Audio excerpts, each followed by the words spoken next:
কারণ এটা আমার কথা নয়।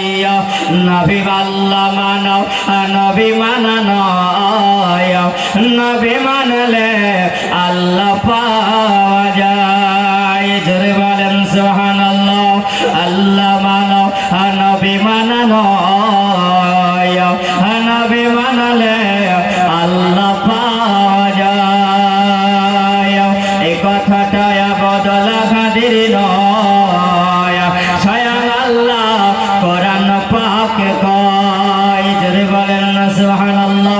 কারণ নবীর মহব্বত যার, আল্লাহ বলেন কুল ইন কুনতুম তুহিব্বুনাল্লাহ ফাত্তাবিউনি ইউহিব্বুকুমুল্লাহ আগফির লাকুম যুনুবাকুম আল্লাহু গফুরুর রহিম।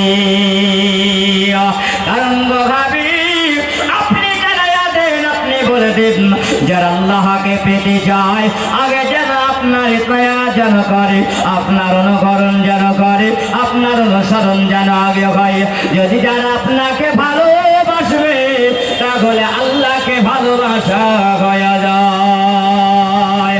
আর আল্লাহর ভালোবাসা যার মধ্যে হয়, আল্লাহ বলে বান্দা বান্দিরা শুনে রাখো, আমি আল্লাহ পাক তোমাদের গুনাহ মাফ আমি আল্লাহ করে দিই। জোরে বলো আল্লাহ পাক ক্ষমা করে দেয়। ওই আমার সোনা বাণীকে রব্বাজিরা আমার ওই নবীকে কেমন ভালোবাসেন আর ওই নবীর প্রেম কত করেন। সুবহানাল্লাহ। আজকের এই মাহফিলের মধ্যে বাবা হাত উঠিয়ে বলুন তো আমার নবীকে কে কে ভালোবাসেন? হাত উঠিয়ে বলেন নবীকে ভালোবাসেন না? জি সুবহানাল্লাহ। যারা হাত উঠানে তারা বলছে নবীকে কেনা ভালোবাসে, নবীকে কেনা ভালোবাসবো? বিবি আছে বিবিকে ভালোবাসবো, বেটা আছে বেটি আছে, শ্বশুর আছে শাশুড়ি আছে, মা আছে আব্বা আছে, ওদেরকে ভালোবাসবো। আমার নবীকে কেন ভালোবাসবো?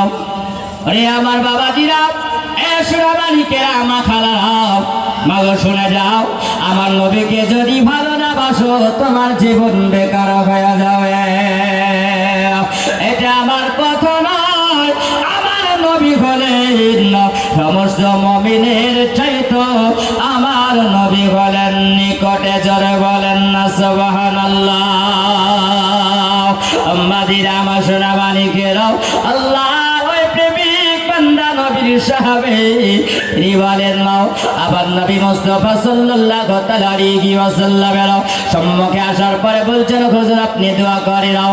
আবার নবী মুস্তাফা দোয়া করলেন, বলে শোনো ওগো আপনারা শুনে নাও, বলে শুনে রাখো